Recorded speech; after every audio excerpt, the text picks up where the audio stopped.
एक बूढ़े भिखारी की अनोखी कहानी। कहानियां नई नई सीख देती हैं। बच्चों में अगर अच्छे अच्छे संस्कार सींचने हो तो कहानियां सबसे अच्छा जरिया बन सकती हैं। आज की कहानी आपको थोड़ा भावुक कर सकती है, क्योंकि आज आप एक इमोशनल कहानी आपके साथ साझा कर रहा हूं। हाँ, इमोशनल करने के साथ एक बहुमूल्य बोध भी आप इस कहानी से सीख सकते हैं। इसलिए इसे पूरी जरूर सुनिएगा। दोस्तों, तो चलिए इस कहानी को स्टार्ट करते हैं। हर दिन एक भिखारी दरवाजे के पास आकर भीख मांगता था, और घर का मालिक हमेशा घर के बाहर आते ही उसे देखकर उसका दिमाग फिर जाया करता। कई बार उसके लिए गालियां भी बकता। वो कहता, तू जिंदा ही क्यों है? पूरी जिंदगी ऐसे ही भीख मांगेगा क्या? धरती का बोझ क्यों बना बैठा है? और कभी कभी उस भिखारी को गुस्से में वह धक्का भी मार दिया करता। इतना कुछ हो जाने के बावजूद भिखारी के मुंह से सिर्फ यही निकलता कि भगवान भगवान तुम्हारे पापों को माफ करे। एक बार सेठ को धंधे में बड़ा नुकसान होने की खबर मिली।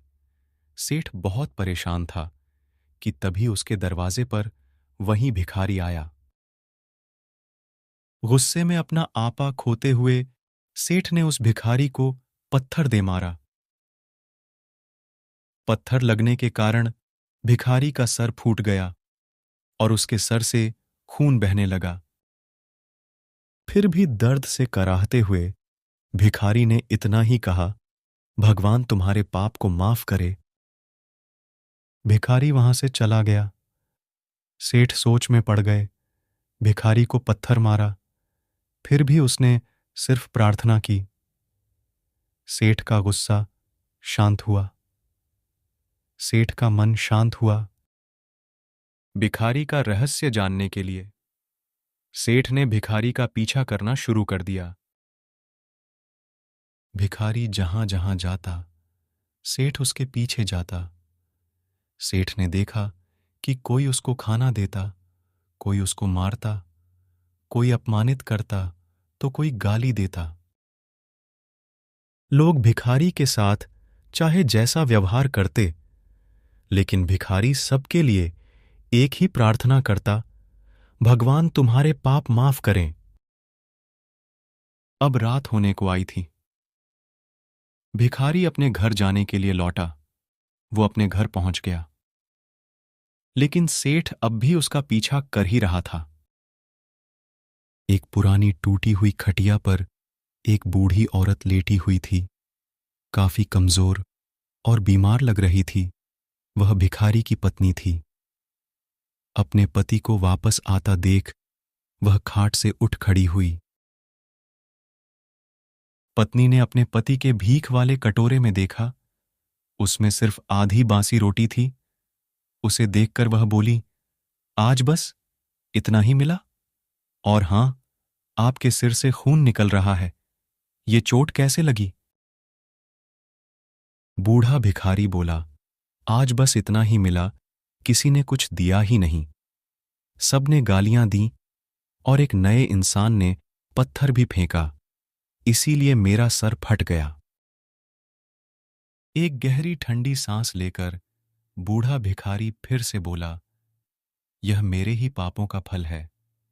तुम्हें याद है, कुछ सालों पहले हम कितने अमीर थे?